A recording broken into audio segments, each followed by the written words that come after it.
Hi. അപ്പോൾ ഇന്ന് ഞാൻ വന്നിരിക്കുന്നത് നിങ്ങളുമായിട്ട് ചില പ്രത്യേക കാര്യങ്ങൾ ഷെയർ ചെയ്യാൻ വേണ്ടിയിട്ടാണ്. അതെന്താണ് എന്ന് വെച്ച് കഴിഞ്ഞാൽ, എനിക്ക് ഈ അടുത്തിടെ ഒരു കോൾ വന്നു. എനിക്ക് സയാറ്റിക്ക ആണെന്നാണ് എന്നോട് പറഞ്ഞത്. അപ്പോൾ ഞാൻ ചോദിച്ചു, എങ്ങനെയാണ് സയാറ്റിക്ക ആണ് എന്നറിഞ്ഞത് എന്ന് ചോദിച്ചപ്പോൾ, ഞാൻ യൂട്യൂബിൽ വെച്ച് എൻ്റെ സിംറ്റംസ് വെച്ച് ഞാൻ യൂട്യൂബിൽ സെർച്ച് ചെയ്തപ്പോൾ ഞാൻ കണ്ടുപിടിച്ചതാണ് എനിക്ക് സയാറ്റിക്ക ആണെന്ന് എന്നാണ് എനിക്ക് ഉത്തരം കിട്ടിയത്. അപ്പോൾ അത് കേട്ടപ്പോൾ എനിക്ക് തോന്നിയ ഒരു കാര്യം എന്താണെന്ന് വെച്ച് കഴിഞ്ഞാൽ, അതിനെക്കുറിച്ച് നിങ്ങളോട് എല്ലാവരോടും കുറച്ച് കാര്യം എനിക്ക് ഷെയർ ചെയ്യണമെന്ന് തോന്നി. ഞാൻ ശരിക്കും പറഞ്ഞാൽ ഇങ്ങനെ മെഡിക്കൽ സംബന്ധമായ കാര്യങ്ങൾ ഈ ചാനലിൽ ഭയങ്കര സൗണ്ട് ഡിസ്റ്റർബൻസ് ഉണ്ടായിരിക്കും കേട്ടോ, ക്ഷമിക്കണം എല്ലാവരും. കാരണം ഇവിടെ സമ്മർ ടൈം ആയതുകൊണ്ട് എല്ലാവരും ഭയങ്കര ആഘോഷമാണ് ഇവിടെ. ബൈക്ക് റൈഡിങ്ങും പിന്നെ ആളുകളെല്ലാം ബഹളമായിട്ട് പോകലും അങ്ങനെ ഭയങ്കര റഷാണ്. പിന്നെ ഈവനിങ് ആയിക്കഴിഞ്ഞാൽ നല്ല പോക്ക് വെയിലുള്ള സമയമാണ്. ഇപ്പോൾ 7 മണിയാണ്. 7 മണിക്ക് നല്ല വെയിലുള്ള സമയമാണ്. അപ്പോൾ എല്ലാവരും പുറത്താണ്, അവർ ആ സമ്മർ എൻജോയ് ചെയ്യാണ്. അപ്പോൾ അതിൻ്റെ ഭാഗമായിട്ട് കുറച്ച് സൗണ്ട് ഡിസ്റ്റർബൻസ് ഉണ്ടായിരിക്കും. കുറച്ചൊക്കെ ഞാൻ കട്ട് ചെയ്ത് കളയാം. എന്നാലും എൻവയോൺമെൻറ്റിൽ ഉണ്ടാകുന്ന ആ ഒരു സൗണ്ട് ഡിസ്റ്റർബൻസ് എല്ലാം കളഞ്ഞിട്ട് എനിക്ക് ചെയ്യാൻ പറ്റില്ല. അതുകൊണ്ടാണ് കേട്ടോ, എല്ലാവരും ക്ഷമിക്കണം. അപ്പോൾ ഞാൻ പറഞ്ഞു വരുന്നത് എന്താണെന്ന് വെച്ചാൽ, അപ്പോൾ ഒരു മെഡിക്കൽ റിലേറ്റഡ് ആയിട്ടുള്ള കാര്യങ്ങൾ ഞാൻ ഈ ചാനലിൽ ഷെയർ ചെയ്യണമെന്ന് എനിക്ക് താല്പര്യമില്ലാത്തതുകൊണ്ടാണ് ഞാൻ അങ്ങനത്തെ വീഡിയോസ്. കാരണം ഇതെന്ന് പറയുമ്പോൾ ഒരു വ്ളോഗ് പോലെ നമ്മുടെ ഡേ ടു ഡേ ലൈഫിൽ നടക്കുന്ന കാര്യങ്ങളും ഇൻഫോർമേഷൻസും ഒക്കെയാണ് ഞാൻ ഉദ്ദേശിച്ചിട്ടുണ്ടായിരുന്നുള്ളൂ. നമ്മുടെ എൻജോയ്മെൻറ്റ്സും ഒക്കെ നിങ്ങളായിട്ട് ഷെയർ ചെയ്യുക എന്നുള്ളത് മാത്രമാണ് ഉദ്ദേശിച്ചിട്ടാണ് ഈ ചാനൽ മുമ്പോട്ട് പോയിക്കൊണ്ടിരിക്കുന്നത്. പക്ഷേ ഇത് പറയാതിരിക്കാൻ പറ്റാത്തത് കൊണ്ടാണ് ഇങ്ങനെ ചില കാര്യങ്ങൾ ഞാൻ ഇടയിൽ വന്ന് നിങ്ങളോട് പറയുന്നത്. ഒരു 2.5 വർഷം മുമ്പ് എനിക്കുണ്ടായ ഒരു അനുഭവമാണ് നിങ്ങളായിട്ട് പങ്കുവയ്ക്കുന്നത്. ഞാനൊരു ക്ലിനിക്കിൽ വർക്ക് ചെയ്യുന്ന സമയത്ത് നമുക്കൊരു 12-13 വയസ്സുള്ള ഒരു പയ്യൻ നമ്മുടെ ക്ലിനിക്കിൽ വന്നു. അപ്പം വന്നു കഴിഞ്ഞപ്പോൾ അവൻ്റെ അമ്മ പറഞ്ഞൊരു കാര്യം എന്താണെന്ന് വെച്ച് കഴിഞ്ഞാൽ, അവന് ഭയങ്കര ഡിപ്രഷനാണ്. അവൻ വീട്ടിൽ ആരോടും സംസാരിക്കുന്നില്ല, അവനിങ്ങനെ മാറിയിരിക്കുകയാണ്. അപ്പോൾ അവൻ്റെ പ്രശ്നം എന്താണെന്ന് വെച്ചാൽ, അവന് കഴുത്തിന് വേദനയായിട്ട് അവനെ ഹോസ്പിറ്റലിൽ കൊണ്ടുപോയി. അപ്പോൾ നമ്മുടെ കോവിഡ് കഴിഞ്ഞതിന് ശേഷമുള്ള ആ ഒരു വലിയ ലോക്ക്ഡൗൺ കഴിഞ്ഞിട്ടുള്ള ആ ഒരു കാലഘട്ടമാണ് കേട്ടോ. അപ്പോൾ അവനെ ഹോസ്പിറ്റലിൽ കൊണ്ടുപോയി. അപ്പോൾ ചെറിയ പയ്യനാണ്, 13-14 വയസ്സുള്ള പയ്യൻ. കഴുത്ത് വേദനയാണെന്ന് പറയുന്നത് കൊണ്ട് ഡോക്ടർ MRI എടുക്കാൻ പറഞ്ഞു. MRI എടുത്ത് റിപ്പോർട്ടൊക്കെ കൊടുത്തിട്ട് ഡോക്ടർ അവരോട് പറഞ്ഞു, പ്രത്യേകിച്ച് ഒരു പ്രശ്നവും ഡോക്ടർ അവരോട് പറഞ്ഞിട്ടില്ല. ഡോക്ടർ MRI റിസൾട്ട് ഓൾറെഡി നമ്മൾ പേയ്മെൻറ്റ് കൊടുക്കുമ്പോൾ ആ റിസൾട്ട് നമുക്ക് പ്രിൻറ്റ് ചെയ്ത് കിട്ടുമല്ലോ. അപ്പോൾ അതൊക്കെ കിട്ടിയിട്ടുണ്ട്. അപ്പോൾ ഡോക്ടർ അവരോട് പറഞ്ഞൊരു കാര്യം എന്താണെന്ന് വെച്ച് കഴിഞ്ഞാൽ, കുറച്ച് ദിവസത്തേക്ക് മെഡിസിൻ കൊടുത്തു. എന്നിട്ട് പറഞ്ഞു, നിങ്ങൾ നല്ലൊരു ഫിസിയോതെറാപ്പിസ്റ്റിനെ കണ്ടിട്ട് ഒരു 10 ഡേയ്സ് ഫിസിയോതെറാപ്പി ചെയ്യണം എന്ന് പറഞ്ഞ് ഇവരെ വീട്ടിലേക്ക് വിട്ടു. അപ്പോൾ ഈ പയ്യൻ നമ്മുടെ അടുത്ത് ഫിസിയോതെറാപ്പി ക്ലിനിക്കിൽ, പിന്നെ അവർക്ക് തൊട്ടടുത്ത ദിവസങ്ങളിൽ ഫിസിയോതെറാപ്പി ചെയ്യാൻ വരാനുള്ള ബുദ്ധിമുട്ടുണ്ടായിരുന്നു. കാരണം കോവിഡ് സമയത്ത് നമുക്കറിയാം, ഒരു സ്ഥലം കണ്ടുപിടിക്കണം, പിന്നെ അവിടെ ഡെയിലി പോയി വരണം എന്ന് വെച്ച് കഴിഞ്ഞാൽ നമ്മൾ അത്രയും ഒരു പ്രോട്ടോകോൾ പാലിച്ച് വേണം. മാസ്ക് ധരിക്കണം, സാനിറ്റൈസർ കൊണ്ടുപോകണം. പിന്നെ നമ്മൾ സ്വന്തം വാഹനമില്ലാത്തവരാണെങ്കിൽ ഒരു പബ്ലിക് ട്രാൻസ്പോർട്ടേഷൻ, അതായത് ഒരു ഓട്ടോയൊക്കെ വിളിച്ച് നമ്മൾ ട്രാവൽ ചെയ്യുന്നത് വെച്ച് കഴിഞ്ഞാൽ, നമ്മൾ എപ്പോഴും നമ്മളെ തന്നെ എന്താ പറയുക, സേഫ് ആക്കാൻ വേണ്ടിയിട്ട് കുറേ കഷ്ടപ്പെടണം. അപ്പോൾ പുറത്ത് പോകാനുള്ള മടി കൊണ്ട് അവർ മരുന്നൊക്കെ കഴിച്ച് കുറേ ദിവസം അങ്ങനെ തള്ളി നീക്കി. അതിനുശേഷം ഇവൻ ഗ്ലൂമിയായി വരികയാണ് ഓരോ ദിവസവും. ഇവൻ്റെ കഴുത്തിന് വേദനയല്ല പ്രശ്നം. അപ്പോൾ മെയിനായിട്ട് അവൻ വീട്ടിൽ ആരോട് സംസാരിക്കുന്നില്ല, അല്ലെങ്കിൽ ഇപ്പോൾ ഒരു TV കാണാനോ എൻജോയ്മെൻറ്റിനോ പിള്ളേരുടെ കളിക്കാൻ പോകാനോ ഒന്നും അവന് ഇതില്ല, ഇൻട്രസ്റ്റ് ഇല്ല. അവൻ ഒറ്റയ്ക്ക് ഇരിക്കാനാണ് ഇഷ്ടപ്പെടുന്നത്. അപ്പോൾ അങ്ങനെയൊക്കെ ആയി കഴിഞ്ഞപ്പോൾ അവൻ്റെ അമ്മയ്ക്ക് ഭയങ്കര ടെൻഷനായിട്ടാണ് നമ്മുടെ ക്ലിനിക്ക് സെർച്ച് ചെയ്ത് അവിടെ വന്നു. അപ്പോൾ വന്നു കഴിഞ്ഞപ്പോൾ ഇവൻ്റെ അമ്മ എല്ലാ കാര്യങ്ങളും നമ്മളോട് ഷെയർ ചെയ്തു. അപ്പോൾ നമ്മൾ കുട്ടീനെ ട്രീറ്റ്മെൻറ്റിന് ചെന്ന് കഴിഞ്ഞപ്പോൾ ഞാൻ ഈ കുട്ടിയോട് ചോദിച്ചു, നമ്മൾ കുട്ടീനെ അസസ് ചെയ്യുന്ന സമയത്തല്ല, ഞാൻ ട്രീറ്റ്മെൻറ്റ് കൊടുത്തുകൊണ്ടിരിക്കുമ്പോൾ ഇവൻ്റെ അടുത്ത് ഇങ്ങനെ ഓരോന്ന് ചോദിച്ച് ഇവൻ്റെ അടുത്ത് കമ്പനിയായി. അപ്പോൾ അങ്ങനെ ആയ സമയത്ത് ഞാൻ ഇവനോട് ചോദിച്ചു, ഇവൻ എന്നോട് ഇങ്ങനെ ഡൗട്ട് ചോദിക്കാൻ തുടങ്ങി. ഞാൻ ഇവനോട് ഫ്രീ ആയി കഴിഞ്ഞപ്പോൾ ഇവൻ എന്നോട് ഡൗട്ട് ചോദിക്കാൻ തുടങ്ങി. ഇത് പ്രശ്നമാവോ, അത് പ്രശ്നമാവോ. അപ്പം ഞാൻ സംസാരിച്ചുകൊണ്ടിരിക്കുന്നത്, നീ എന്തുകൊണ്ടാണ് ഗ്ലൂമി ആയിരിക്കണം, നീ എന്തുകൊണ്ടാണ് അമ്മയുടെ അടുത്ത് സംസാരിക്കാത്തത്, ഇപ്പോൾ എന്താ പറയുക, നിങ്ങൾക്ക് സ്കൂളിലൊന്നും പോകാൻ പറ്റുന്നില്ല, അപ്പം നീ വീട്ടിൽ എന്തുകൊണ്ടാണ് നീ എപ്പോഴും ഒറ്റയ്ക്ക് ഇരിക്കാൻ ശ്രമിക്കുന്നത്, എന്തുകൊണ്ട്, എന്താ നിൻ്റെ വിഷമം എന്നൊക്കെ ഇങ്ങനെ ചോദിച്ച് വന്നു കഴിഞ്ഞപ്പോൾ ഇവൻ എൻ്റെ അടുത്ത് ഈ അസുഖത്തിനെ കുറിച്ച് നിനക്ക് ടെൻഷൻ ഉണ്ടോയെന്നൊക്കെ ചോദിച്ചപ്പോൾ ഇവൻ എൻ്റെ അടുത്ത് കുറച്ച് കാര്യങ്ങൾ ഷെയർ ചെയ്തു. എന്നിട്ട് ഇവൻ എൻ്റെ അടുത്ത് പറയുന്നൊരു കാര്യം, ഞാൻ അതിനകത്ത് വായിക്കുന്ന കാര്യങ്ങൾ കണ്ടപ്പോൾ, അതിനകത്ത് ആ റിപ്പോർട്ടിൽ ഇങ്ങനെ കണ്ടപ്പോൾ എനിക്ക് ടെൻഷനായി.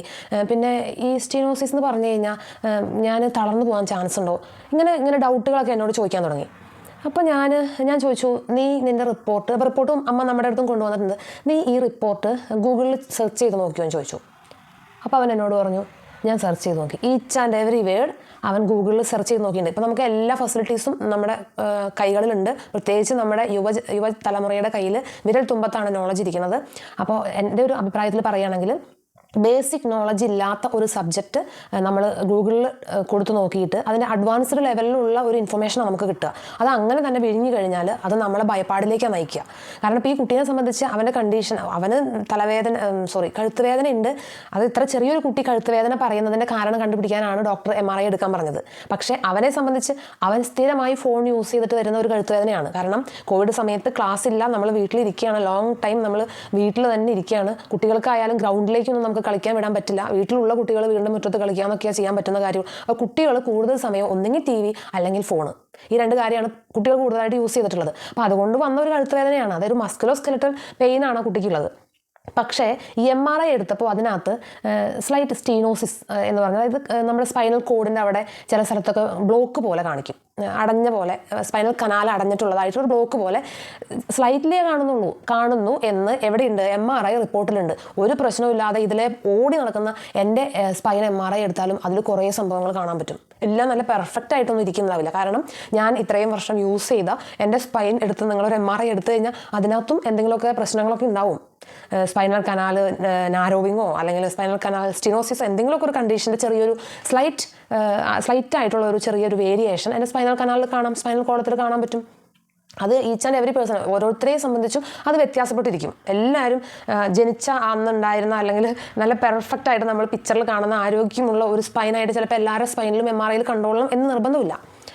അപ്പോൾ ഈ കുട്ടി ഈ കണ്ടീഷൻ, ഞാൻ നേരത്തെ മെൻഷൻ ചെയ്ത ഈ കണ്ടീഷൻ ഗൂഗിളിൽ സെർച്ച് ചെയ്ത് ഇതിന് ഏത് ഓപ്പറേഷൻ ചെയ്യാൻ പറ്റും, ഇത് ഏത് ലെവൽ വരെ ഇതിന് ചെയ്യാൻ പറ്റും എന്നൊക്കെ സെർച്ച് ചെയ്ത് ടെൻഷനായിട്ടാണ് ഈ കുട്ടി. അപ്പോൾ സ്റ്റീനോസിസ് ആണെങ്കിൽ സ്പൈനൽ കനാൽ ഒബ്സ്ട്രക്ഷൻ ആവും. പിന്നീട് സ്റ്റീനോസിസ് ഉള്ള ഒരാൾ ലാസ്റ്റ് ലെവലിലേക്ക് വന്നു കഴിയുമ്പോൾ അയാൾ എങ്ങനെ മരിക്കും? അയാൾക്ക് സ്പൈനൽ കോഡ് കംപ്രഷൻ വന്നിട്ട് ബ്രീത്തിങ് കിട്ടാതെ മരിക്കും എന്നുള്ളതാണ് അതിൻ്റെ ലാസ്റ്റ് സ്റ്റേജിൽ. അതായത് അതിൻ്റെ അറ്റത്തേക്കുള്ള അവസ്ഥ എന്ന് പറയുന്നത് അതാണ്. അല്ലെങ്കിൽ അതിൻ്റെ ഓപ്ഷൻ നമ്മൾ സ്പൈനൽ കോഡ് കംപ്രഷൻ റിലീവ് ചെയ്യാൻ വേണ്ടി സർജറി ചെയ്യാന്നുള്ളതാണ്. ഇതൊക്കെ നമ്മൾ കണ്ടുപിടിച്ച് വെച്ചിരിക്കുന്നത്. അപ്പോൾ അവൻ ചിന്തിച്ച് നോക്കുമ്പോൾ അവൻ്റെ അച്ഛനില്ല, അമ്മ മാത്രമേ ഉള്ളൂ. അപ്പോൾ അവനെ സംബന്ധിച്ച് സർജറി ചെയ്യാനൊന്നും വകുപ്പില്ല. അപ്പോൾ ഇനി അവൻ ഇങ്ങനെ മരിച്ചു പോകും എന്നൊരു ഭയത്തിലേക്ക് അവൻ വന്നിട്ടാണ് അവൻ ഗ്ലൂമിയായി TV ഒന്നും കാണാതെ ഫ്രണ്ട്സിൻ്റെ കൂടെ ഒന്നും മിണ്ടാതെ വീണ്ടും ഒരു കോർണറിൽ ഒതുങ്ങി കൂടാനുള്ള കാരണം. അതേപോലെ തന്നെ ലാസ്റ്റ് ഇയർ എനിക്കൊരു പയ്യൻ വന്നത്, അവൻ 9ാം ക്ലാസ്സിൽ പഠിക്കുന്ന പയ്യനാണ്. അവൻ്റെ പ്രശ്നം എന്താണെന്ന് വെച്ച് കഴിഞ്ഞാൽ അവൻ്റെ മുട്ടിൻ്റെ ചിരട്ട തെന്നിപ്പോവും. മുട്ടിൻ്റെ ചിരട്ട തെന്നിപ്പോവും. നമ്മൾ മലയാളത്തിൽ പറയാം മുട്ടിൻ്റെ ചിരട്ട എന്നാണ് പറയാം. നമ്മുടെ നീ ജോയിൻറ്റിൽ പെറ്റല എന്ന് പറയും. ആ ബോൺ, ആ ഒരു ചിരട്ട എന്ന് പറയുന്ന ആ ഒരു സിംഗിൾ ബോൺ ഉണ്ട്, ചെറിയ ബോൺ. ആ ബോൺ ഗ്ലൈഡ് ആവും. ആ ബോൺ ഗ്ലൈഡ് ആവുന്നത് എന്തുകൊണ്ടാണ് ഞാൻ നിങ്ങൾക്ക് കുറച്ചും കൂടി ഡീറ്റെയിൽ ആയിട്ട് ഒരു വീഡിയോയിൽ പറഞ്ഞുതരാം. പക്ഷേ ഈ കുട്ടി ഗൂഗിളിൽ സെർച്ച് ചെയ്തിട്ട് മനസ്സിലാക്കി വെച്ചിരിക്കുകയാണ് സർജറി ചെയ്യണം, എനിക്ക് സർജറി പേടിയാണ്. അപ്പോൾ ഇവൻ വീട്ടിൽ ഭയങ്കര പ്രശ്നമാണ്. ഇവൻ്റെ മുട്ടിൻ്റെ പെറ്റല ഗ്ലൈഡ് ആവുന്നത്, അല്ലെങ്കിൽ നമ്മൾ മുട്ടിൻ്റെ ചിരട്ട തെന്നുക എന്ന് പറയും. ആ ഒരു പ്രശ്നം ഉണ്ടാകുന്നതിൻ്റെ പേരിൽ അവൻ്റെ വീട്ടിൽ ഫുള്ളും അവർക്ക് ആർക്കും ഒരു സമാധാനമില്ല. അങ്ങനെ അവർ ഡോക്ടറെ കണ്ടു. ഡോക്ടർ ഫിസിയോതെറാപ്പിസ്റ്റിൻ്റെ അടുത്ത് റെഫർ ചെയ്തു. അങ്ങനെ നമ്മുടെ ക്ലിനിക്കിൽ വന്നു. ഞാൻ ഇവൻ്റെ അടുത്ത് സംസാരിക്കുമ്പോൾ ഇവൻ്റെ പ്രശ്നം എന്താ, ഇവൻ ഗൂഗിളിൽ സെർച്ച് ചെയ്ത് നോക്കിയിരിക്കുകയാണ്. അപ്പോൾ എന്നോട് ചോദിച്ചു സർജറി ചെയ്യേണ്ടി വരും. ഞാൻ ചോദിച്ചു നിന്നോട് ആരാ പറഞ്ഞേ ഒരു പെറ്റല ഗ്ലൈഡ് ആവുന്നത് സർജറി ചെയ്യേണ്ടി വരും എന്ന് നിന്നോട് ആരാ പറഞ്ഞേ? ഫ്രണ്ട്സ് പറഞ്ഞു. എൻ്റെ കൂടെ പഠിക്കുന്ന ഫ്രണ്ട്സൊക്കെ പറഞ്ഞു. ഞാൻ ഗൂഗിളിൽ സെർച്ച് ചെയ്ത് നോക്കി, പെറ്റല ഗ്ലൈഡ് ആവുകയാണ്, അങ്ങനെ അൺവാണ്ടഡ് മൂവ്മെൻറ്റ് പെറ്റലയ്ക്ക് ഉണ്ടെങ്കിൽ എന്ത് ചെയ്യണം? സർജറി ചെയ്യണം എന്നുള്ളതാണ് ഓപ്ഷൻ. എനിക്ക് സർജറി പേടിയാണ്.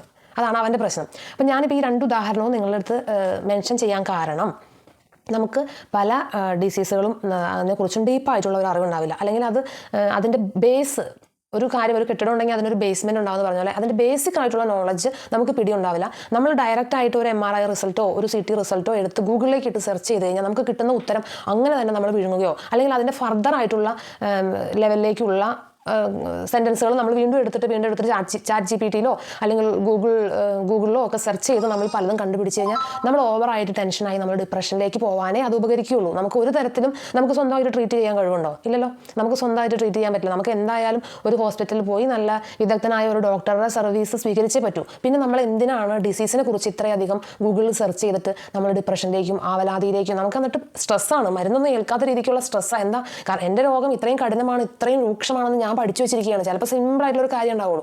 ആ പയ്യനെ നമ്മൾ 10 ദിവസം ഫിസിയോതെറാപ്പി കൊടുത്തു, അവൻ്റെ കഴുത്തുവേദന മാറി, അവന് കൗൺസിലിംഗ് കൊടുത്തു, അവൻ നല്ല അടിപൊളിയായിട്ട് വീട്ടിൽ പോയി. കാരണം അവനെന്നെ മനസ്സിലായി വലിയ പ്രശ്നമൊന്നുമില്ല. ഞാൻ പറഞ്ഞു നീ എൻ്റെ സ്പൈൻ്റെ MRI എടുത്താൽ അതിലെന്തെങ്കിലും പ്രശ്നം ഉണ്ടാവും. അത് പറഞ്ഞാൽ ഡിപ്രഷൻ പോകാൻ പറ്റുമോ? എനിക്ക് പോയി പ്രശ്നമില്ല. നീ കഴുത്തുവേദന പറഞ്ഞതുകൊണ്ട് ഒരു MRI പറഞ്ഞു. അന്ന് ഇനി എന്തെങ്കിലും പ്രശ്നം ഉണ്ടെങ്കിൽ അത് നിന്നോട് ഡോക്ടർ എന്ന് പറഞ്ഞു. ഡോക്ടർ എന്നോടൊന്നും പറഞ്ഞില്ലല്ലോ, 10 ദിവസം ഫിസിയോ ചെയ്യാനല്ലേ പറഞ്ഞോളൂ. അപ്പം അങ്ങനെ കൗൺസിലിംഗ് ഒക്കെ കൊടുത്തു കഴിഞ്ഞപ്പോൾ ആ കുട്ടി ഓക്കെ. പിന്നെ അതുപോലെ ഈ മുട്ടിൻ്റെ പെറ്റലയുടെ കാര്യം പറഞ്ഞ കുട്ടീനെ എന്താ പറയുക, എക്സസൈസ് നമ്മൾ നിർത്തി ചെയ്യിച്ച് ആ കുട്ടിയുടെ പെറ്റല നമ്മൾ സെറ്റാക്കി എടുത്തു. കാരണം നമ്മുടെ ഒരു മസിൽ വീക്ക് ആയതുകൊണ്ടാണ് പെറ്റല ഗ്ലൈഡ് ആവുന്നത്, അതായത് മുട്ടിൻ്റെ ചിരട്ട അങ്ങോട്ടും ഇങ്ങോട്ടും തിന്നുന്നത്. അല്ലാതെ അതൊരു വലിയൊരു പ്രശ്നമല്ല. പക്ഷേ അത് തുടങ്ങുമ്പോൾ തന്നെ നമ്മൾ സ്ട്രെങ്തനിങ് ചെയ്യുകയാണ് മസിലിനെ എന്നുണ്ടെങ്കിൽ പെറ്റല പിന്നെ ഗ്ലൈഡ് ആവില്ല. പക്ഷെ നമ്മൾ നിരന്തരമായി ഇങ്ങനെ മുട്ടിൻ്റെ ചിരട്ട തെന്നുന്ന ഒരു സിറ്റുവേഷനിലേക്ക് പോയിക്കൊണ്ടേ ഇരുന്ന് കഴിഞ്ഞാൽ ഈ മുട്ടിൻ്റെ ചിരട്ട എന്ന് പറയുന്ന സംഭവം ഗ്ലൈഡ് ആവുന്ന സമയത്ത് അവിടെ ചെറിയ എന്താ പറയുക ഇഞ്ചുറീസ് ഉണ്ടാവും. അതായത് അതിങ്ങനെ തെന്നി മാറുമ്പോൾ ചെറിയ സെൽസൊക്കെ അവിടെ ഇഞ്ചുറി ആവും, പിന്നെ അവിടെ ഇൻഫെക്ഷൻ ആവും, പിന്നെ അത് വീണ്ടും തെന്നും. അപ്പോൾ അങ്ങനെ പോയി കഴിഞ്ഞ് കഴിഞ്ഞാൽ പിന്നീട് സർജറിയിലേക്ക് പോകേണ്ടി വരും. അത് രൂക്ഷമാകുമ്പോൾ പിന്നെ പല പ്രാവശ്യം തെന്നുമ്പോൾ പല ലിഗമെൻറ്റും ടെൻഡനും ഒക്കെ ഇഞ്ചുർ ആവും, ഇൻഫെക്ഷൻ വരും. ആ എൻ്റയർ ജോയിൻറ്റിനെ അത് ബാധിക്കാൻ തുടങ്ങും. അപ്പോഴാണ് സർജറിയിലേക്ക് പോവുക. ഒരു 7-ോ 6-ലോ പഠിക്കുന്ന കുട്ടിയുടെ മുട്ടിൻ്റെ ചിരട്ട തെന്നി കഴിഞ്ഞാൽ ഫസ്റ്റ് തന്നെ ഡോക്ടർ സർജറി ചെയ്യില്ല. നമുക്ക് സർജിക്കൽ ഓപ്ഷൻ അല്ലാതെയുള്ള എല്ലാ ഓപ്ഷനും നോക്കിയിട്ടും പറ്റുന്നില്ലെങ്കിൽ മാത്രമാണ് സർജറി പോവുള്ളൂ. അപ്പോൾ നമ്മളിത് നേരെ എടുത്തിട്ട് ഗൂഗിളിലേക്ക് എടുത്തിട്ട് സെർച്ച് ചെയ്ത് നമ്മൾ അതിനെക്കുറിച്ച് ആകുലമാകുന്ന ഒരു കണ്ടീഷനാണ് കണ്ടുകൊണ്ടിരിക്കുന്നത്. അപ്പോൾ ഈ ഒരു കാര്യമാണ് നിങ്ങളോട് ഇന്ന് പറയാൻ വേണ്ടിയിട്ട് ഞാൻ വന്നത്. അപ്പോൾ നിങ്ങൾക്ക് വേറൊരു കാര്യം കൂടി ഞാൻ പറഞ്ഞുതരാം. അപ്പോൾ ഞാൻ പറഞ്ഞല്ലോ, ഇന്നല്ല 2-3 ദിവസം മുമ്പ് എൻ്റെ ഒരു ഫ്രണ്ട് വിളിച്ചിട്ട് എൻ്റെ അടുത്ത് പറഞ്ഞത് എനിക്ക് സയാറ്റിക്കാണെന്ന് മനസ്സിലായത് ഗൂഗിളിൽ സെർച്ച് ചെയ്തപ്പോഴാണെന്നാണ്. യൂട്യൂബ് വീഡിയോസ് കണ്ടിട്ടാണ് ആൾ മനസ്സിലാക്കിയിരിക്കുന്നത് ആൾക്ക് സയാറ്റിക്ക ആണ് എന്ന്. അപ്പോൾ എനിക്ക് മെയിനായിട്ടും പറയാനുള്ളൊരു കാര്യം എന്താണെന്ന് വെച്ച് കഴിഞ്ഞാൽ, സയാറ്റിക്ക എന്ന് പറയുന്നത് ലോവർ ലംബാർ റീജിയൻ, അതായത് നമ്മുടെ ലോ ബാക്കിൽ നമ്മുടെ ഓരോ സ്പൈൻ്റെ ഇടയിലും ഡിസ്ക് ഉണ്ട്. അത് പ്രൊലാപ്ഷൻ ആവുകയോ ഗ്ലൈഡ് ആവുകയോ എന്തെങ്കിലുമൊക്കെ ചെയ്തിട്ട് നമ്മുടെ നെർവിൽ വന്ന് ഇടിക്കും. അങ്ങനെ ഇടിച്ച് നമ്മുടെ ലോവർ ലംബാർ റീജിയൻ, അതായത് നമ്മുടെ കാലിലേക്ക് പോകുന്ന നെർവിൽ ഇടിച്ച് നിന്നിട്ടുണ്ടെങ്കിൽ, അതായത് സയാറ്റിക് നെർവിൻ്റെ നെർവ് റൂട്ടിൽ ഇടിക്കുകയാണെങ്കിൽ സയാറ്റിക് നെർവ് കംപ്രഷൻ ആവും. അപ്പോൾ അങ്ങനെ sciatic nerve compression lower lumbar റീജിയനിൽ, അതായത് നമ്മുടെ ലോ ബാക്ക് ഏരിയയിൽ നമ്മുടെ പിന്നിൽ, അതാട്ടോ ഉദ്ദേശിക്കണേ, പിന്നിൽ നമ്മുടെ സയാറ്റിക് നെർവ് കംപ്രഷൻ ആവുകയാണ്, ഡിസ്കിൻ്റെ പ്രോബ്ലം കൊണ്ട് കംപ്രഷൻ ആവുകയാണ് എങ്കിൽ നമുക്ക് എന്താണ്, നമ്മുടെ ബട്ടക്സിൽ, നമ്മുടെ തുടയുടെ പുറകിൽ, നമ്മുടെ കാലിൻ്റെ വണ്ണയുടെ ഒരു പുറകിൽ സൈഡിലായിട്ട്, അതുപോലെ കാലിൻ്റെ പാദത്തിൻ്റെ സൈഡിലായിട്ടൊക്കെ ആയിട്ട് പെയിൻ വരും. താഴെ വരെ പോകും. ആദ്യം അത് തൈ റീജിയനിലേക്ക് സ്പ്രെഡ് ആവും, പിന്നെ നമ്മുടെ കാഫ് മസിൽ, നമ്മുടെ കാലിൻ്റെ വണ്ണയിലേക്ക് സ്പ്രെഡ് ആവും, പിന്നെ അങ്ങനെ പാദത്തിലേക്ക് എത്തും ആ വേദന. കുറച്ച് നാൾ കൂടുന്തോറും അത് കൂടി വരും. അപ്പോൾ ഇങ്ങനെയുള്ള ഒരു പെയിൻ, അതിനെയാണ് സയാറ്റിക്ക എന്ന് പറയുക. സയാറ്റിക് നെർവ് കംപ്രഷൻ എവിടെയാണ് സംഭവിക്കുന്നത്? നമ്മുടെ ലോ ബാക്ക് ഏരിയയിൽ. അങ്ങനെ സംഭവിക്കുമ്പോഴാണ് നമുക്ക് സയാറ്റിക്ക എന്ന കണ്ടീഷൻ ആവുന്നുള്ളൂ. ഇപ്പോൾ കുറേ ആളുകൾ നമ്മുടെ അടുത്ത് പേഷ്യൻസ് വരുമ്പോൾ ഞാൻ ചെക്ക് ചെയ്യുമ്പോൾ ചിലരിങ്ങനെ സയാറ്റിക്ക ആണ് എന്ന് പറഞ്ഞിട്ട് വരും. അപ്പോൾ ഞാൻ ചിന്തിച്ചിട്ടുണ്ട്, ഈ 60 വയസ്സായ അമ്മച്ചിയൊക്കെ എങ്ങനെയാണ് ഈ സയാറ്റിക്ക ആണ്, എനിക്ക് സയാറ്റിക്കയുടെ പ്രോബ്ലം ഉണ്ട്. അപ്പോൾ ഞാനിങ്ങനെ ചിന്തിച്ചിട്ടുണ്ട്, ഇവരെങ്ങനെയാണ് അറിഞ്ഞ സയാറ്റിക്ക എന്നൊക്കെ ഉള്ള വേർഡ്. ഞാനൊക്കെ ശരിക്കും പറഞ്ഞു കഴിഞ്ഞാൽ എൻ്റെ ഒന്നും ചെറുപ്പകാലത്ത് ഇൻ്റർനെറ്റ് ഫെസിലിറ്റി ഒന്നുമില്ല. നമ്മൾ ഇത് ഫിസിയോതെറാപ്പി പഠിക്കുന്ന കാലഘട്ടത്തിലാണ് എന്ത് സയാറ്റിക്ക എന്ന വേർഡ് തന്നെ ആദ്യമായിട്ട് കേൾക്കുന്നത്. പക്ഷേ ഇന്ന് 16 വയസ്സായ കുട്ടിക്കും അറിയാം, 60 വയസ്സായ അമ്മയ്ക്കും അറിയാം എന്ത് സയാറ്റിക്ക എന്ന് പറഞ്ഞു കഴിഞ്ഞാൽ. കാലിൻ്റെ വണ്ണയിലേക്ക് പെയിൻ വരികയാണെങ്കിൽ അതിനെ സയാറ്റിക്ക എന്നാണ് അവർ വിളിക്കുന്നത്. അപ്പോൾ എനിക്ക് പറയാനുള്ളത്, ചില കണ്ടീഷൻസ് സയാറ്റിക്ക അല്ല, ചില കണ്ടീഷൻ പൈരിഫോമി സിൻഡ്രം എന്ന് പറയും. അപ്പോൾ അത് ഞാൻ പലരിലും അങ്ങനെ കണ്ടിട്ടുണ്ട്. ഇപ്പോൾ ലോങ് ആയിട്ട് ഡ്രൈവ് ചെയ്യുന്ന ആൾക്കാർ, ലോങ് ടൈം സിറ്റിംഗിൽ വർക്ക് ചെയ്യുന്ന ആളുകളിലൊക്കെ പൈരിഫോമിസ് സിൻഡ്രം എന്ന് പറഞ്ഞിട്ടൊരു സിൻഡ്രം കാണാറുണ്ട്. അതായത് നമ്മുടെ ബട്ടക് റീജിയനിലുള്ള പൈരിഫോമിസ് എന്ന് പറയുന്ന മസിൽ, നമ്മുടെ സയാറ്റിക്ക എന്ന് പറയുന്ന നെർവ് ഈ പൈരിഫോമിസ് മസിലിൻ്റെ അടികൂടെ, ഇങ്ങനെ പൈരിഫോമിസ് മസിൽ ഇങ്ങനെ നിൽക്കുകയാണെങ്കിൽ ഇതിൻ്റെ അടികൂടെയാണ് ഈ സയാറ്റിക്ക എന്ന് പറയുന്ന നെർവ്, ഇതിലെയാണ് പുറത്തേക്ക് കിടക്കുന്നത് നമ്മുടെ ബട്ടക് റീജിയനിൽ. അപ്പോൾ ആ കിടക്കുന്ന റീജിയനിൽ ഈ പൈരിഫോമിസ് മസിൽ ടൈറ്റ് ആണെങ്കിൽ ഈ സയാറ്റിക് നെർവിനെ അത് കംപ്രഷൻ, അതായത് അമർത്തും അവിടെ വെച്ച്. അപ്പോൾ അങ്ങനെ സയാറ്റിക് നെർവിനെ പൈരിഫോമിസ് മസിൽ കംപ്രഷൻ ചെയ്യുവാണ് എങ്കിലും സിംറ്റം എന്തായിരിക്കും? നമുക്ക് ലോവർ ബാക്കിൽ പെയിൻ ഉണ്ടാവില്ല, പക്ഷേ നമുക്ക് ബട്ടക്സിൽ പെയിൻ ഉണ്ടാവും, തൈ റീജിയനിൽ പെയിൻ ഉണ്ടാവും. ഇത് സിവിയർ ആവുകയാണെങ്കിൽ നമുക്ക് എവിടെ പെയിൻ ഉണ്ടാവും? കാഫ് മസിലിലേക്കും അത് അവസാനം പാദത്തിലേക്കും കൂടി സയാറ്റിക് പെയിൻ പോലെ തോന്നിക്കുന്ന ഒരു പെയിനായിട്ട് സ്പ്രെഡ് ആവാനുള്ള ഒരു ചാൻസ് ഉണ്ട്.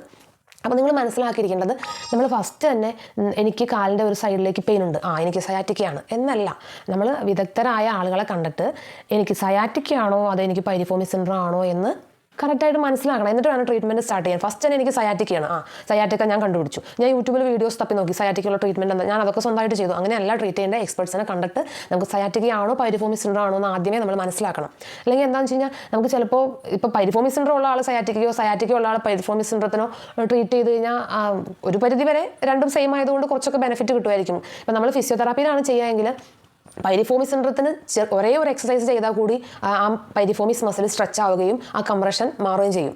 ഒരേ ഒരു എക്സസൈസ് ചെയ്താൽ മതി. അപ്പോൾ നിങ്ങൾ ലോങ് ട്രാവലിംഗ് ഒക്കെ ചെയ്യുന്ന സമയത്ത് നമുക്ക് പെയിൻ വരും. ഇപ്പോൾ ലോങ് ട്രാവലിംഗ് കഴിഞ്ഞ് വന്നിട്ട് നമ്മൾ കട്ടിൽ കിടക്കുന്ന സമയത്ത് തിരികെയൊക്കെ ചെയ്യുമ്പോഴും ഈ പെയിൻ വരും. ഈ നെർവ് അതിൻ്റെ ഇടയിൽ അങ്ങനെ ജാമായിട്ട് ജീവൻ പോകുന്ന ഒരു പെയിൻ നമുക്ക് ഫീൽ ചെയ്യും ബട്ടക് റീജിയനിൽ. അത് ഓവർ ആവുകയാണെങ്കിൽ നമുക്ക് തൈ റീജിയനിലേക്ക് സ്പ്രെഡ് ചെയ്യും. അപ്പോൾ ഞാൻ പറഞ്ഞു വരുന്നത് ഒരേ ഒരു സിംഗിൾ എക്സസൈസ് കൊണ്ട് പൈരിഫോമിസ് സിൻഡ്രം നമുക്ക് മാറ്റാൻ പറ്റും. അപ്പോൾ ഈ പൈരിഫോമിസ് സിൻഡ്രം എന്ന് പറയുന്നത് സയാറ്റിക് നെർവ് പൈരിഫോമിസ് മസിൽ കൊണ്ട് കംപ്രഷൻ വരുന്ന അവസ്ഥയാണ്. നമ്മുടെ ലോവർ ലംബാർ റീജിയനിലുള്ള ഡിസ്കിൻ്റെ പ്രോബ്ലം കൊണ്ട് സയാറ്റിക് നെർവ് റൂട്ട് കംപ്രഷൻ ആവുകയാണെങ്കിൽ വരുന്ന പെയിനാണ് സയാറ്റിക്ക എന്ന് പറയുന്നത്. അപ്പോൾ നമ്മൾ അത് ഡിഫറൻഷ്യേറ്റ് ചെയ്ത് കണ്ടുപിടിക്കുക, എന്നിട്ട് അതിനുള്ള ട്രീറ്റ്മെൻറ്റ് എടുക്കുക. അപ്പോൾ ഞാൻ പൈരിഫോമിസ് മസിൽ സ്ട്രെച്ച് ചെയ്ത് കഴിഞ്ഞാൽ നമുക്ക് പൈരിഫോമിസ് സിൻഡ്രം, അതായത് പൈരിഫോമിസ് മസിലിൻ്റെ ടൈറ്റ്നെസ് കൊണ്ടുണ്ടാകുന്ന ഈ ഒരു സയാറ്റിക് നെർവ് സിംറ്റംസ് നമുക്ക് റിലീവ് ചെയ്യാൻ പറ്റും. അപ്പോൾ അതെന്താണെന്ന് ഞാൻ കാണിച്ചു തരാം. പിന്നെ അതുപോലെ തന്നെ നമുക്ക് ലോവർ ലംബാർ റീജിയണിന്, നമുക്ക് ലോവർ ലിംബിന്, നമ്മുടെ ബട്ടക്സ്, നമ്മുടെ തൈ റീജിയൻ, നമ്മുടെ കാഫ് റീജിയൻ, അതായത് നമ്മുടെ കാലിൻ്റെ വണ്ണമൊക്കെ ഒന്ന് സ്ട്രെച്ച് ചെയ്ത് റിലീസ് ആക്കി കഴിഞ്ഞാൽ തന്നെ നമുക്ക് പകുതി ആശ്വാസം നമ്മുടെ ലോവർ ലംബാർ റീജിയനിൽ കിട്ടും. അതുപോലെ തന്നെ നമ്മുടെ ലോവർ ലംബാർ ഏരിയയിലേക്കുള്ള സ്ട്രെസ്സ് കുറയും. ഇപ്പം ഞാൻ പറയുകയാണെങ്കിൽ നമ്മൾ ഡ്രസ്സ് ധരിക്കുകയാണ്, ആ ഡ്രസ്സിൻ്റെ ഒരു കൈ അല്ലെങ്കിൽ അതിൻ്റെ കക്ഷം അടിച്ചിരിക്കുന്നത് ഭയങ്കര ടൈറ്റായിട്ടാണ്, പിറ്റ് ഭയങ്കര ടൈറ്റായിട്ട് അടിച്ചിരിക്കുകയാണെങ്കിൽ നമുക്ക് ഇവിടെ മാത്രമാണോ ടൈറ്റ്നസ് തോന്നുക? അല്ല, നമുക്ക് ആ ഡ്രസ്സ് ഇടുമ്പോൾ നമ്മുടെ മൊത്തത്തിൽ ആ ഡ്രസ്സിൻ്റെ എല്ലാ പാർട്ടിലും നമുക്ക് ഒരു അസ്വസ്ഥതയായിരിക്കും, നമുക്ക് കംഫർട്ടബിൾ ആയിരിക്കില്ല. ഈ ഭാഗത്ത് ടൈറ്റ് ആണെങ്കിൽ ഈ ഭാഗത്ത് മാത്രമല്ല ഡ്രസ്സിന് ബുദ്ധിമുട്ട്, അപ്പം നമുക്ക് താഴ്ഭാഗത്തേക്കും ഒരു ടൈറ്റ്നസ് ഫീൽ ചെയ്യും, അല്ലെങ്കിൽ ഡ്രസ്സ് എന്തൊക്കെയോ ഒരു ബുദ്ധിമുട്ട് നമുക്ക് ഫീൽ ചെയ്യും, നമ്മൾ ആ ഡ്രസ്സിൽ കംഫർട്ടബിൾ ആയിരിക്കില്ല. അതേപോലെ തന്നെ ലോവർ ലംബാർ റീജിയനിൽ നമുക്ക് എന്താ പറയുക അൺകംഫർട്ടബിൾ ആയിരിക്കും. എപ്പോൾ നമ്മുടെ ലോവർ ഏരിയ, അതായത് നമ്മുടെ ഈ ലോവർ ലിംബ്, നമ്മുടെ കാലുകൾ രണ്ടും, കാലിലെ മസിലുകളും നമ്മുടെ എന്താ പറയുക നമ്മളെ ഈ ഭൂമിയിൽ രണ്ട് കാലിൽ എഴുന്നേറ്റ് നിൽക്കുമ്പോൾ ഗ്രാവിറ്റിക്കെതിരെ ആക്ട് ചെയ്ത് നമ്മളെ ഇറക്റ്റായിട്ട് നമ്മളെ നിവർന്ന് നിൽക്കാൻ വേണ്ടി സഹായിക്കുന്ന ബിഗ് മെഷീൻ എന്നാണ് പറയുക നമ്മുടെ തൈ മസിലിനെയൊക്കെ. അപ്പം അത്രയും ഗ്രാവിറ്റിയെ റെസിസ്റ്റ് ചെയ്ത് നമ്മളെ ഇങ്ങനെ നിവർത്തി നിർത്തുന്ന മസിലുകളൊക്കെ ടൈറ്റാവും. കാരണം നമ്മളത് കണ്ടിന്യൂസ്ലി നമ്മൾ യൂസ് ചെയ്തുകൊണ്ടിരിക്കുക. നമ്മൾ നടക്കുമ്പോൾ, നമ്മൾ നിൽക്കുമ്പോൾ, നമ്മൾ ഇരിക്കുമ്പോൾ എപ്പോഴും നമ്മൾ മസിൽ യൂസ് ചെയ്തുകൊണ്ടിരിക്കുക. എഗെയിൻസ്റ്റ് ഗ്രാവിറ്റി അത് ഭയങ്കരമായിട്ട് പ്രവർത്തിച്ചുകൊണ്ടിരിക്കുകയാണ്. അപ്പോൾ ഈ മസിലുകളിലൊക്കെ ടൈറ്റ്നസ് ഉണ്ടാവാനുള്ള ചാൻസ് ഉണ്ട്. അപ്പോൾ നമ്മൾ എന്ത് ചെയ്യണം? ഇടയ്ക്ക് അതിനൊക്കെ ഒന്ന് സ്ട്രെച്ച് ചെയ്ത് ഒന്ന് ലൂസാക്കി കൊടുത്തു കഴിഞ്ഞാൽ നമുക്ക് ബാക്കിയുള്ള നമ്മുടെ ഈ കാലുകൾക്ക് മാത്രമല്ല, ആ ഭാഗം വൃത്തിയായി കഴിയുമ്പോൾ ഒരു പാൻറ് ശരിയായി കഴിഞ്ഞാൽ എൻ്റെർലി ആ മൊത്തം പാൻറ്റിൻ്റെയും അതിടുമ്പോൾ നമുക്ക് കംഫർട്ടബിളായി ഫീൽ ചെയ്യുമെന്ന് പറഞ്ഞതുപോലെ തന്നെ, അപ്പോൾ ആ മൊത്തം കാലുകളുടെ മസിൽ ഒന്ന് റിലാക്സ്ഡ് ആണ് എങ്കിൽ നമുക്ക് ലോവർ ലംബാർ റീജിയനിലേക്ക്, അതായത് നമ്മുടെ ബാക്ക് ഏരിയയിലേക്ക് പ്രഷർ കുറയും. അപ്പോൾ നടുവേദന ഉള്ളവർക്കും അതായത് നടുവേദന ഉദ്ദേശിക്കുന്നത് ഇതുപോലെ ഡിസ്ക് പ്രൊലാപ്ഷൻ അങ്ങനെയുള്ള കാര്യങ്ങളുള്ളവർക്കും ഈ സ്ട്രെച്ചിങ് ചെയ്ത് കഴിയുമ്പോൾ ലോവർ ബാക്കിൽ പ്രഷർ കുറയുമ്പോൾ അതിൻ്റേതായ ഒരു കംഫർട്ട് ഫീൽ ചെയ്യും. അപ്പോൾ ഞാൻ നിങ്ങൾക്ക് ഇന്ന് നമുക്ക് പൈരിഫോമിസ് സിൻഡ്രത്തിന് ഇരുന്നുകൊണ്ട് ചെയ്യുന്ന ഒരു എക്സസൈസ്, ആ ഒരൊറ്റ എക്സസൈസ് ഇപ്പോൾ നമ്മൾ ലോങ് ട്രാവലിംഗ് ചെയ്തുകൊണ്ടിരിക്കും, നമുക്ക് പെയിൻ ഫീൽ ചെയ്യുകയാണെങ്കിൽ നമുക്ക് വണ്ടി സൈഡാക്കിയിട്ട് ചെയ്ത് കഴിഞ്ഞാൽ നമ്മുടെ ആ പെയിൻ പെട്ടെന്ന് തന്നെ അപ്രത്യക്ഷമാവും പൈരിഫോമിസ് സിൻഡ്രം ആണെങ്കിൽ. അപ്പോൾ അത് കാണിച്ചു തരാം. ഒരു എക്സസൈസ് ഉള്ളൂ അതിന്. പിന്നെ അതുപോലെ തന്നെ ലോവർ ലംബാർ റീജിയനിലെ പ്രഷറൊക്കെ കുറയ്ക്കാൻ വേണ്ടിയിട്ട് ലോവർ ലിംബിന് ഞാൻ 3 സ്ട്രെച്ചിങ്ങും പഠിപ്പിച്ചു തരാം. അപ്പോൾ നിങ്ങൾക്ക് എല്ലാവർക്കും ചെയ്യാൻ വേണ്ടിയിട്ടല്ല, പക്ഷേ വേറെ അസ്വസ്ഥതകളൊന്നും ഇല്ലാത്ത ആളുകൾക്ക്, പ്രത്യേകിച്ച് നമ്മൾ സ്പോർട്സ് ആക്ടിവിറ്റീസൊക്കെ ചെയ്യുന്നവരാണെങ്കിൽ അവർക്കും ഈ സ്ട്രെച്ചിങ് ചെയ്യാവുന്നതാണ്. കാരണം എന്ന് വെച്ച് കഴിഞ്ഞാൽ നല്ല സ്ട്രെച്ചിങ് ആണ് ഇത്. നമുക്ക് ഒരു ബാഡ് എഫക്റ്റ് അതുകൊണ്ട് ഉണ്ടാവില്ല. നമ്മുടെ ശരീരം ഒന്ന് സ്ട്രെച്ച് ചെയ്യുന്നത് നല്ലതാണ്. ഇപ്പം നിങ്ങൾ ശ്രദ്ധിച്ചിട്ടുണ്ടെങ്കിൽ അറിയാം, നമ്മുടെ വീട്ടിലുള്ള മൃഗങ്ങൾ പോലും അവർ രാവിലെ എഴുന്നേറ്റോട്ട് വെറുതെ നിൽക്കുമ്പോൾ അവർ സ്ട്രെച്ച് ചെയ്യാറുണ്ട്. അവരുടെ എൻ്റയർ ബോഡി അവർ സ്ട്രെച്ച് ചെയ്യും. നിങ്ങൾ ശ്രദ്ധിച്ചിട്ടുണ്ടെങ്കിൽ അറിയാം, പൂച്ച, പട്ടി, ആട് ഒക്കെ സ്ട്രെച്ച് ചെയ്യും.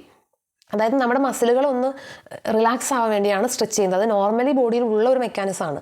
അപ്പോൾ നമ്മൾ കൃത്യമായിട്ട് അതിനെക്കുറിച്ച് അറിഞ്ഞ് നമ്മുടെ സ്പെസിഫിക് മസിലുകൾ ഒന്ന് റിലാക്സ് ചെയ്യാൻ വേണ്ടിയിട്ട് സ്ട്രെച്ചിങ് ചെയ്യുന്നത് നല്ലതാണ്.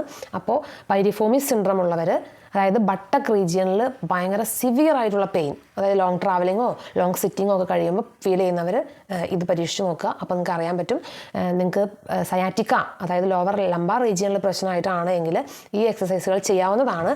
പക്ഷേ നിങ്ങൾ ഒരു എക്സ്പേർട്ടിൻ്റെ സഹായത്തോടു കൂടി ചെയ്യണം. ഫസ്റ്റ് തന്നെ നിങ്ങൾ ഈ എക്സസൈസ് സ്റ്റാർട്ട് ചെയ്താൽ ചിലപ്പോൾ ലോവർ ബാക്കിൽ പെയിൻ അധികം ആവാനുള്ള ചാൻസ് ഉണ്ട്. അപ്പോൾ നിങ്ങൾ ഫസ്റ്റ് കുറച്ച് ട്രീറ്റ്മെൻ്റ് ഒക്കെ എടുത്ത് പെയിൻ ഒന്ന് എന്താ പറയുക കുറച്ച് കൊണ്ടുവന്നതിന് ശേഷമാണ് സ്ട്രെച്ചിങ് എക്സസൈസ് സ്റ്റാർട്ട് ചെയ്യേണ്ടത്. അല്ലെങ്കിൽ നിങ്ങൾക്ക് പെട്ടെന്ന് പെയിൻ കൂടും. ഓടിപ്പോയിട്ട് ഇത് ചെയ്ത് കഴിഞ്ഞാൽ ചിലപ്പോൾ പെയിൻ കൂടും, വേഴ്സ്റ്റ് ആവും, കണ്ടീഷൻ വേഴ്സ്റ്റ് ആവാനുള്ള ചാൻസ് ഉണ്ട്. അതുകൊണ്ട് ഒരു എക്സ്പെർട്ടിൻ്റെ സഹായം തേടണം. ഡോക്ടറിനെ കണ്ടിട്ട് വേണം നിങ്ങൾ എന്താ പറയുക മുമ്പിലേക്ക് ഈ എക്സസൈസ് ചെയ്യണോ വേണ്ടോ എന്ന് തീരുമാനിക്കാൻ. നിങ്ങൾക്ക് പൈരിഫോമിക് സിൻഡ്രോം ആണ്, ലോ ബാക്ക് പെയിൻ ഇല്ല, നിങ്ങൾക്ക് ബട്ടക്സിൽ മാത്രമാണ് പെയിൻ, അത് സിവിയർ പെയിനാണ്. നിങ്ങൾ ട്രാവൽ ചെയ്ത് കഴിഞ്ഞിട്ടോ ലോങ് ടൈം ഇരുന്ന് കഴിഞ്ഞതിന് ശേഷമാണ് നിങ്ങൾക്ക് ആ ഫീൽ ചെയ്യുന്നത്. ആ ഒരു പെയിൻ ഭയങ്കരമായിട്ട് കുത്തി ഇങ്ങനെ അവിടെ ഇങ്ങോട്ട് തുളയ്ക്കണ പോലത്തെ ഫീൽ വരും. അപ്പോൾ അങ്ങനെ ഉണ്ടെങ്കിൽ നിങ്ങൾ ഈ പൈരിഫോമിക് സിൻഡ്രത്തിൻ്റെ ഒരു എക്സസൈസ് ചെയ്യുക. അപ്പോൾ നമുക്ക് പെട്ടെന്ന് പെയിൻ അപ്രത്യക്ഷമാവും. പിന്നെ നിങ്ങൾ ഞാൻ ഈ പഠിപ്പിക്കുന്ന 3 സ്ട്രെച്ചിങ്, അതൊരു 10 days 10 times, morning 10 times, evening 10 times, ഒരു 10 days നിങ്ങൾ കണ്ടിന്യൂസ് ആയിട്ട് ചെയ്യുക. അങ്ങനെ വല്ലപ്പോഴും നിങ്ങൾക്ക് സമയം കിട്ടുമ്പോൾ ഒരു ബെഡിലേക്ക് വരുമ്പോൾ അല്ലെങ്കിൽ ബെഡിൽ നിന്ന് എഴുന്നേൽക്കുമ്പോൾ ഒരു 3 times ഒക്കെ ഡെയിലി ചെയ്തിട്ട് പോയാൽ നമ്മുടെ ലോവർ ലിംബ് സ്ട്രെച്ചഡ് ആയിട്ടിരിക്കും. അതുകൊണ്ട് നമുക്ക് ദോഷമൊന്നും സംഭവിക്കില്ല, നമുക്ക് നമ്മുടെ ജീവിതത്തിൽ അതുകൊണ്ട് ഉപകാരം മാത്രമേ ഉണ്ടാവുള്ളൂ. അപ്പോൾ ഈ ഒരു ചെറിയ അറിവ് പങ്കുവയ്ക്കാൻ വേണ്ടിയിട്ടാണ് ഞാൻ വന്നത്. ഈ ഒരു പിക്ചർ ഞാൻ നിങ്ങൾക്ക് കാണിച്ചു തരാൻ വേണ്ടിയിട്ട് ചെയ്യുന്നതാണ്. ഇപ്പോൾ ഇതാണ് നമ്മുടെ പൈരിഫോമിസ് മസിൽ കാണുന്നുണ്ടായിരിക്കും നിങ്ങൾക്ക്. ഈ പൈരിഫോമിസ് മസിലിൻ്റെ അടിയിൽ കൂടെയാണ് ഈ സയാറ്റിക് നെർവ് കടന്നു വരുന്നത്. ഇവിടെ ഈ ഒരു റീജിയണിൽ സയാറ്റിക് നെർവ് ഇവിടെ പുറത്തേക്ക് വരുന്നത് നമ്മുടെ ബട്ടക് റീജിയനാണ് കേട്ടോ. നമ്മുടെ തൊട ഇവിടെ നിന്ന് സ്റ്റാർട്ട് ചെയ്യുകയാണ്. അപ്പോൾ നമ്മുടെ ഈ ഒരു ഭാഗത്തായിട്ട് സയാറ്റിക് നെർവ് ഈ പൈരിഫോമിസ് മസിലിൻ്റെ അടിയിൽ കൂടെയാണ് പുറത്തേക്ക് വരുന്നത്. അപ്പോൾ അങ്ങനെ വരുമ്പോൾ ഈ മസിൽ ടൈറ്റ് ആകുമ്പോഴാണ് ഈ സയാറ്റിക് നെർവിന് കംപ്രഷൻ വരുന്നത്. അപ്പോൾ നമുക്ക് ഇവിടെ തൊട്ട് താഴത്തേക്ക് പെയിൻ ഫീൽ ചെയ്യും. അതാണ് പൈരിഫോമിക് സിൻഡ്രോം എന്ന് പറയുന്നത്. നമുക്ക് ഈ ലെവലിന് മുകളിൽ വെച്ച് ലംബാർ ഏരിയയിൽ വെച്ചിട്ടാണ് ഈ നെർവിൻ്റെ റൂട്ടിന് കംപ്രഷൻ വരുന്നതെങ്കിൽ അത് സയാറ്റിക്കയാണ്. നമുക്ക് ലോവർ ബാക്കിലും പെയിൻ ഉണ്ടാവും, അതുപോലെ തന്നെ ബട്ടക് റീജിയനിൽ പെയിൻ ഉണ്ടാവും, തൈ റീജിയനിലേക്കും പെയിൻ ഉണ്ടാവും. നമുക്ക് വണ്ടി ഓടിക്കുന്ന സമയത്ത് ഒക്കെ നമുക്ക് ബട്ടക്സിൽ പെയിൻ വരുമ്പോൾ, അതേപോലെ തന്നെ നമ്മൾ ലോങ് ട്രാവലിംഗ് കഴിഞ്ഞിട്ടോ ലോങ് സിറ്റിംഗ് കഴിഞ്ഞിട്ടോ നമ്മൾ ബെഡിൽ വന്ന് കിടക്കുമ്പോഴൊക്കെ നമുക്ക് ബട്ടക്സിൽ പെയിൻ അനുഭവപ്പെടുകയാണ്, അത് തൈ റീജിയനിലേക്ക് ട്രാൻസ്ഫർ ചെയ്യുന്നുണ്ടെങ്കിൽ അത് നമുക്ക് പൈരിഫോമിക് സിൻഡ്രോം കൊണ്ടായിരിക്കാം. പൈരിഫോമിക് മസിലിൻ്റെ ടൈറ്റ്നസ് കൊണ്ട് സയാറ്റിക് നെർവ് കംപ്രഷൻ ആയിട്ട് ഉണ്ടാകുന്ന പെയിനാണ്. അത് റിലീവ് ചെയ്യാൻ വേണ്ടിയിട്ട് ഒരു എക്സസൈസ് ഞാൻ കാണിച്ചു തരാം. നമ്മുടെ കാല് ഏത് കാലിലാണോ വേദന ഉള്ളത് ആ കാല് ഇതുപോലെ മടക്കി വയ്ക്കുക, മറ്റേ കാലിൽ. ഇപ്പോൾ നമുക്ക് വണ്ടി സൈഡിൽ ഒതുക്കിയിട്ടൊക്കെ നമുക്ക് ഈ എക്സസൈസ് ചെയ്താൽ പെയിൻ മാറ്റാൻ പറ്റും, അങ്ങനെ പെയിൻ ഫീൽ ചെയ്യുന്നവർക്ക്. എന്നിട്ട് നമ്മൾ ഈ കാലിൻ്റെ ഇതിൽ ഇങ്ങനെ പിടിക്കണം, ഇവിടെ നമ്മൾ താഴത്തേക്ക് ആക്കണം. ഇവിടെ ഇവിടെ മുകളിലേക്ക് തള്ളുന്നു, ഇവിടെ താഴത്തേക്ക് തള്ളുന്നു. അപ്പോൾ ഇവിടെ നമ്മുടെ ആ ജോയിൻറ്റിൻ്റെ അവിടെ ആ മസിലിലേക്ക് ഒരു സ്ട്രെച്ച് കിട്ടും. അതിന് വേണ്ടിയിട്ടാണ് ഈ ബോൺ അനങ്ങുമ്പോൾ മസിലിലേക്ക് ഒരു സ്ട്രെച്ച് കിട്ടാൻ വേണ്ടിയിട്ടാണ് ഇത് ചെയ്യുന്നത്. കണ്ടോ, ഇങ്ങനെ ഭയങ്കര ശക്തിയായിട്ട് ഇത് തിരിച്ച് ഊരി എടുക്കണം എന്നല്ലാട്ടോ പറയുന്നത്. നമുക്ക് ഓരോരുത്തർക്കും ചെയ്യാൻ പറ്റുന്ന ഒരു റേഞ്ച് നമുക്ക് അറിയാൻ പറ്റും. ചെറുതായിട്ട് ഇങ്ങനെ ഒന്ന് ചെയ്ത് 1 2 3 4 5 6 7 8 9 10 റിലീസ് ചെയ്യാം. വീണ്ടും ചെയ്യാം. ഇങ്ങനെ ഒരു 5 times ചെയ്താൽ 2 times ചെയ്യുമ്പോൾ തന്നെ നിങ്ങളുടെ പെയിൻ ഇവിടുന്ന് റിലീവ് ആയിട്ടുണ്ടാവും.